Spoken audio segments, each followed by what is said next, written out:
Jax's revenge domain.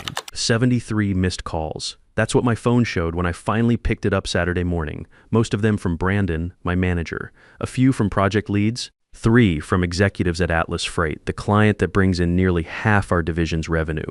I didn't answer any of them because the system keeping their entire operation running was one I had quietly built myself. And for the first time in 22 years, I had stopped fixing it. My name's Gary Pierce, I'm 47, and I've been keeping Data Core Solutions running since most of these kids were in high school. But that Saturday morning, while I was making pancakes for my son Nolan, I let every single call go to voicemail. For years, I'd been the guy who answered every emergency call, every weekend crisis, every Gary. Can you just take a quick look, but not that weekend? That weekend, I finally learned what my work was really worth to them. The story really started 3 days earlier, in a conference room that always felt too cold during quarterly reviews. Maybe it was the air conditioning, or maybe it was just the way everyone sat a little straighter when they knew their careers were being discussed. I was sitting halfway down the table with my notebook, same spot I'd taken for the last 6 years of these meetings. Brandon Walsh stood at the front with his PowerPoint, looking every inch the MBA he was so proud of being. Before we wrap up, Brandon said, straightening his tie, let's review compensation adjustments for the quarter. A few people leaned forward. I didn't. I already knew what I'd been promised. 6 months earlier, when the Atlas Freight integration was falling apart and they were threatening to pull their contract, Brandon had pulled me aside after another 16-hour day. Get Atlas back on track, he'd said, and I'll make sure you get that senior director promotion we discussed. I believed him. Stupid me, right? But when you've been Navy for 8 years and corporate for 22 more, you tend to take people at their word. Old habits for months, I rebuilt that system piece by piece, rewrote the automation protocols, fixed the security vulnerabilities, documented every process so thoroughly that a rookie could understand it. The Atlas platform went from crashing twice a week to running smoother than my old submarine's sonar array. Brandon clicked through his slides. This quarter's promotions will focus on employees who've demonstrated strong leadership visibility and strategic thinking. The names appeared on screen.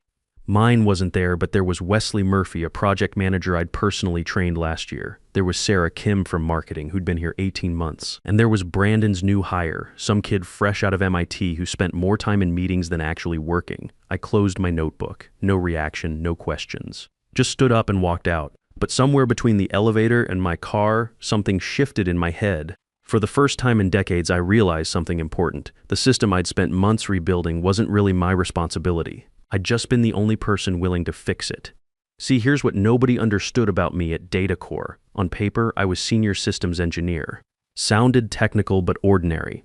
One of many guys keeping the servers humming and the code clean. I didn't manage teams, didn't present to executives, didn't get invited to strategy meetings.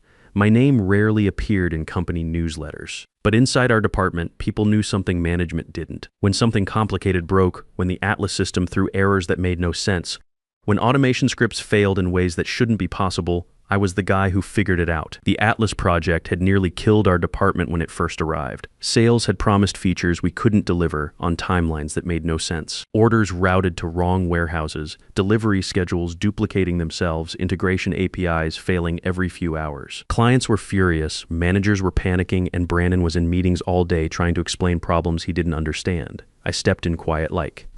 No big announcements, no asking for extra authority.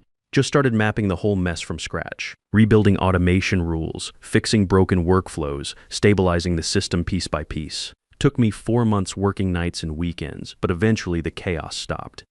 Atlas went from our biggest headache to our smoothest operation.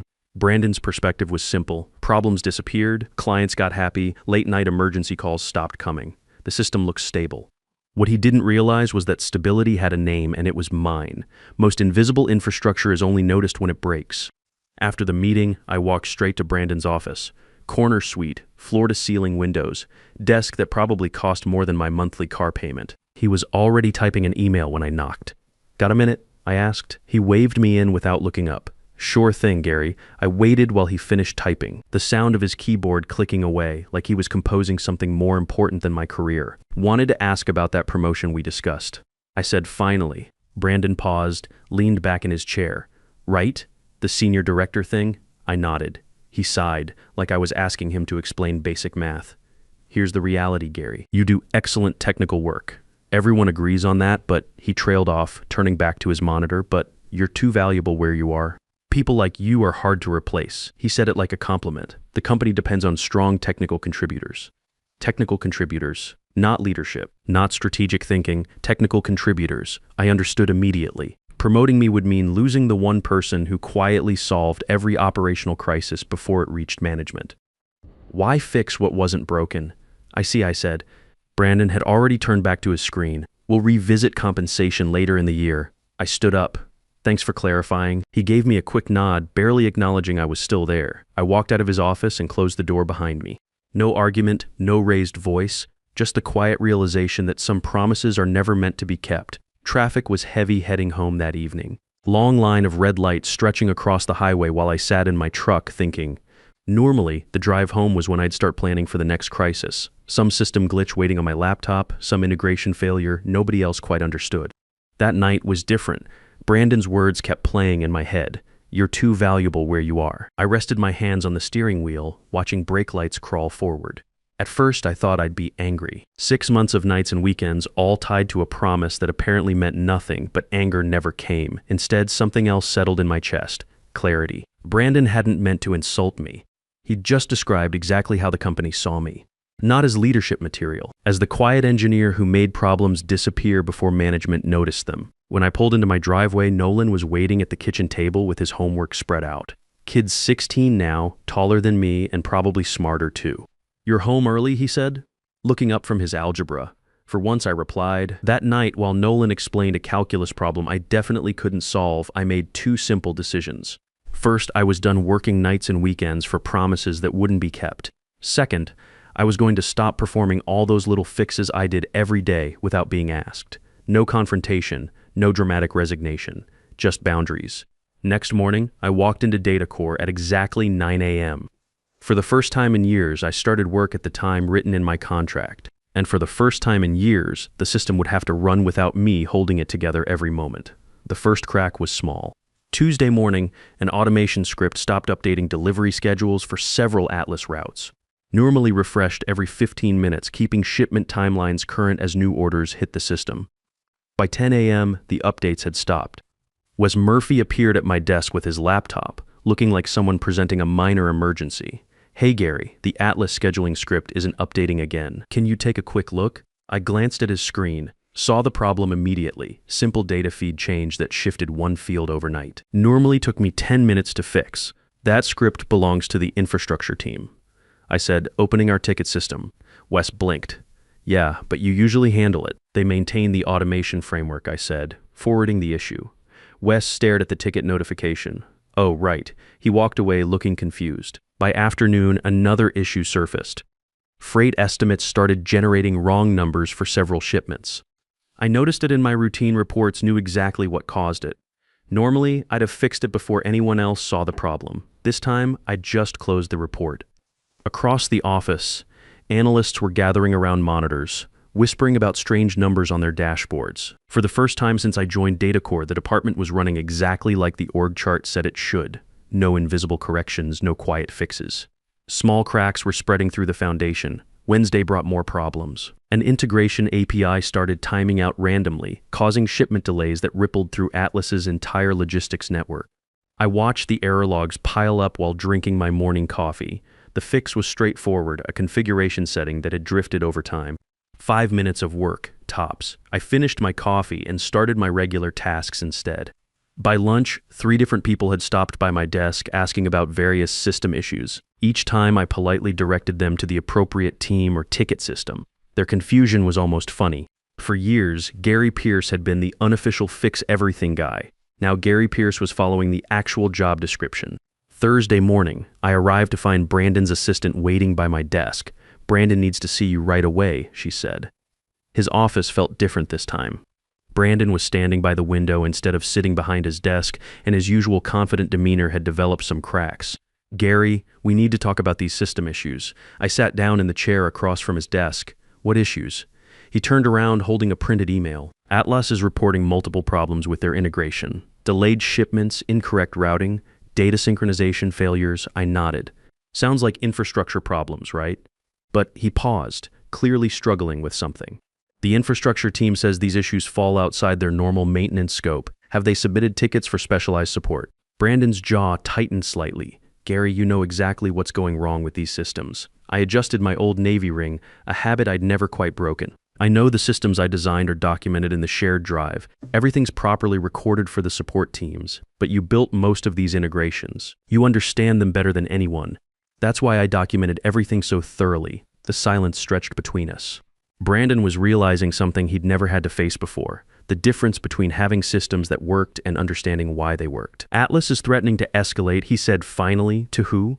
Regional leadership? Maybe corporate. I stood up. Sounds like something for the infrastructure team to handle. They maintain our client integrations. Brandon watched me walk toward his door. Gary, I turned back. Fix this. Please. For the first time in 22 years, I heard something in Brandon's voice I'd never heard before. Desperation. I'll review the documentation and see what guidance I can provide, I said. Through the proper channels. That evening, I picked up Nolan from his part-time job at Henderson's auto shop. Kid had grease under his fingernails and satisfaction written all over his face. Good day? I asked as he climbed into the truck. Mr. Henderson says, I've got natural mechanical instincts. He grinned, says I understand how things work together. I smiled, thinking about systems and how they break down when key components stop functioning. He's probably right, son. How about you? How was work? I considered the question while we drove through town. Interesting. Very interesting. By Thursday morning, the problems had become impossible to ignore. An urgent message from Atlas Freight arrived just after 9:15 a.m. Their operations director needed immediate modifications to the integration system for international routing changes. Normally, requests like this never reached management meetings. I'd review the specifications, adjust the automation rules, update the system quietly before anyone else realized there had been a problem. This time, the request triggered a department-wide emergency meeting. Brandon stood at the conference table while Atlas engineers appeared on the big screen, their faces tight with barely controlled frustration. So this modification should be straightforward, he said with forced confidence. We'll update the routing logic on our end. The Atlas engineer frowned. Could you clarify how your system determines when a delayed shipment triggers an automatic reroute? Brandon hesitated. Well, the platform automatically handles those adjustments based on predefined parameters. Yes, but what specific rules control that decision tree? We need to understand the logic before implementing changes. Brandon looked around the room like he was searching for a life preserver. Nobody answered. The silence stretched long enough to become uncomfortable. His eyes finally landed on me. Gary, he said with a smile that didn't reach his eyes, you've worked closely with this system architecture. Maybe you can walk them through the technical specifications. I looked up from my notebook. Every person in that room was staring at me, waiting for the magic words that would solve their problem. For years, this had been the moment when Gary Pierce saved the day. All Atlas integration procedures are fully documented in the shared technical repository, I said calmly. Brandon's smile flickered. He opened the documentation folder on his laptop, and hundreds of files filled the screen. Process maps, automation guides, integration specifications, troubleshooting protocols. He scrolled through them, his expression growing tighter with each page. The Atlas engineer waited patiently. Someone shifted uncomfortably in their chair. Perhaps, the engineer said diplomatically, we could schedule a follow-up call once you've had time to review the documentation. For the first time since the Atlas partnership began, the people responsible for managing our most important client were realizing something uncomfortable.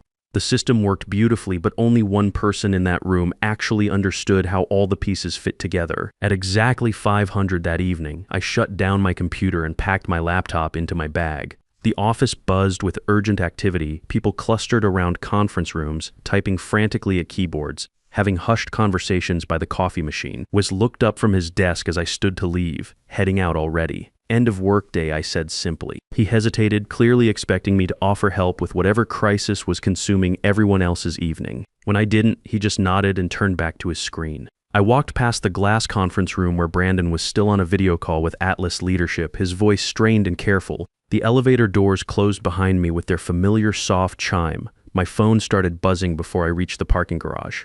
One notification, then another, then several more in rapid succession. By the time I started my truck, the screen was filled with missed calls and urgent messages from various data core extensions. I turned the phone face down on the passenger seat and drove home through the evening traffic. That night, instead of logging back in to review system alerts or answer emergency emails, I helped Nolan work on his college applications. We sat at the kitchen table going through his essay about mechanical engineering, talking about what he wanted to study and where he might want to go. You think I'll be able to get into a good program? He asked, erasing something he'd written, with your grades and your work at Henderson's shop. They'd be lucky to have you. He smiled. Thanks, Dad. You seem different lately, more relaxed or something. I thought about that while we worked. Maybe I'm just learning to prioritize better. What do you mean your future matters more than some corporate emergency that'll get solved one way or another? After Nolan went to bed, I finally checked my phone. 54 missed calls, most of them from Brandon and various project managers. The voicemail messages painted a picture of escalating panic.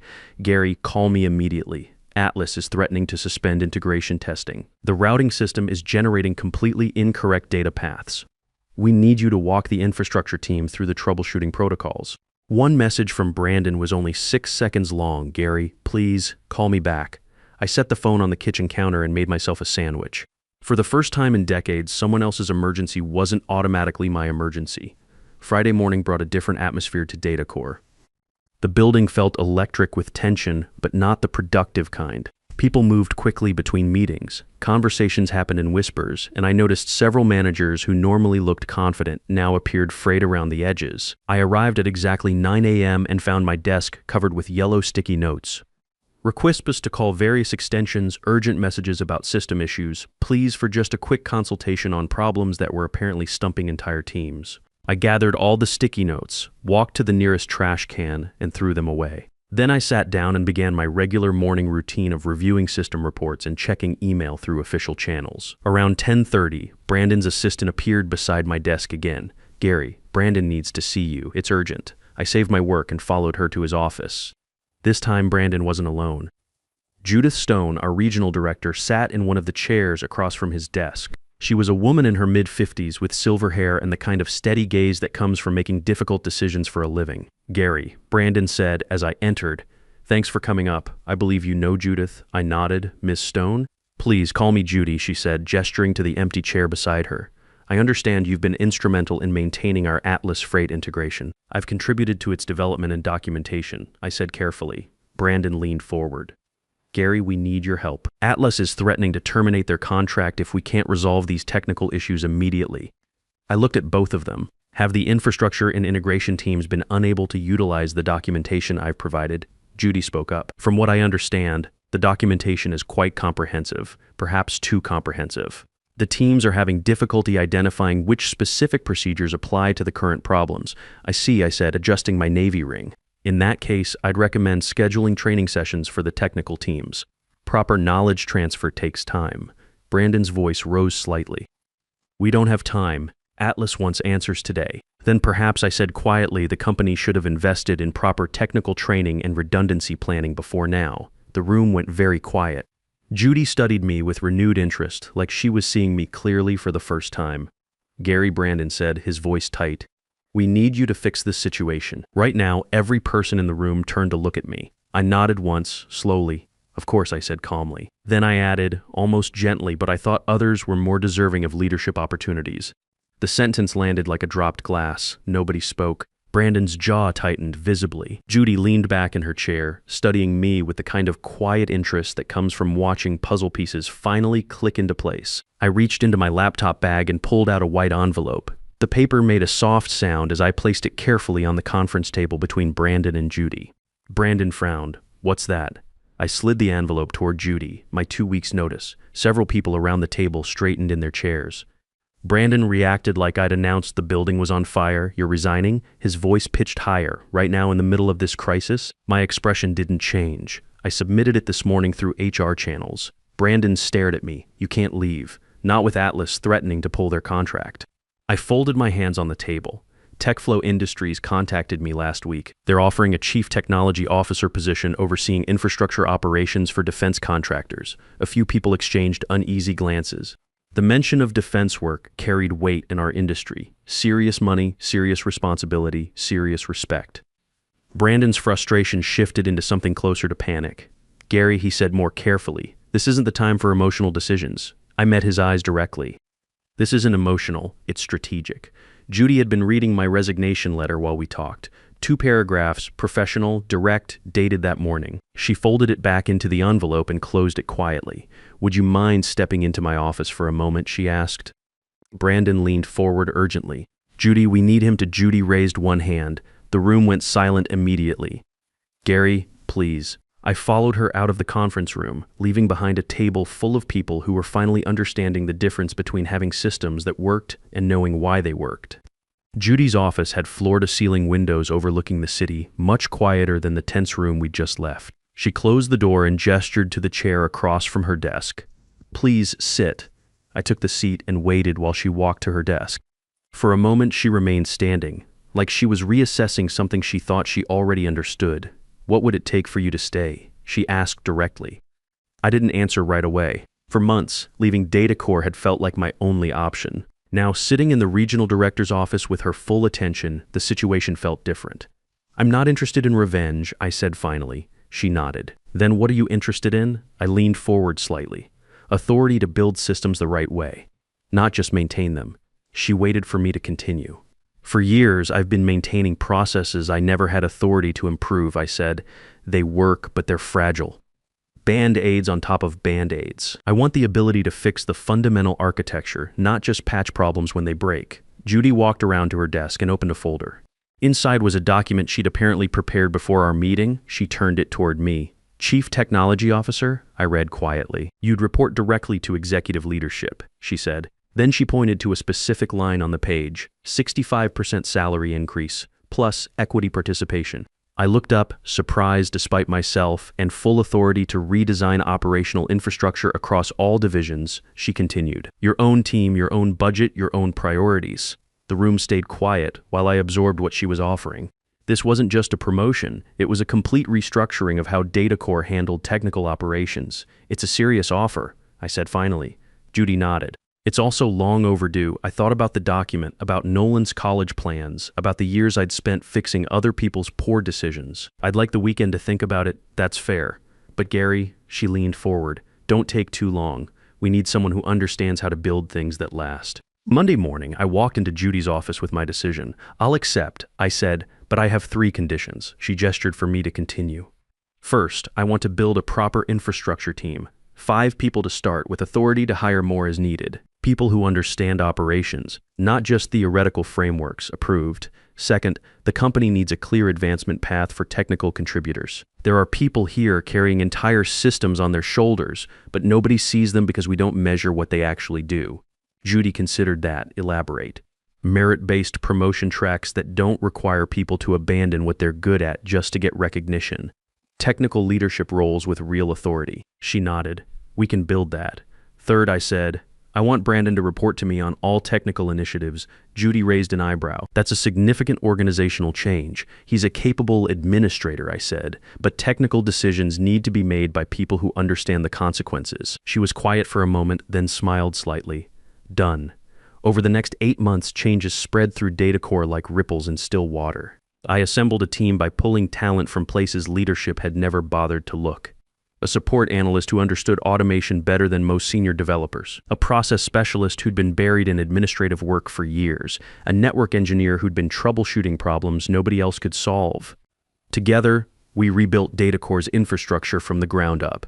We documented everything properly, trained teams thoroughly, built redundancies that actually worked. Workflows became elegant instead of chaotic. Systems ran the way they were supposed to run. The results spoke louder than any presentation ever could. Overtime dropped by 42%. System downtime decreased by 78%. Client satisfaction scores reached levels the company had never achieved. Atlas Freight didn't just renew their contract, they expanded it, praising DataCore's exceptional operational reliability and technical innovation. 9 months after that crisis meeting, I was reviewing quarterly performance reports when my phone buzzed. A message from Judy. "Board approved your VP of Operations promotion." Brandon supported the vote enthusiastically. Not out of generosity, but because the results made any other decision impossible to justify.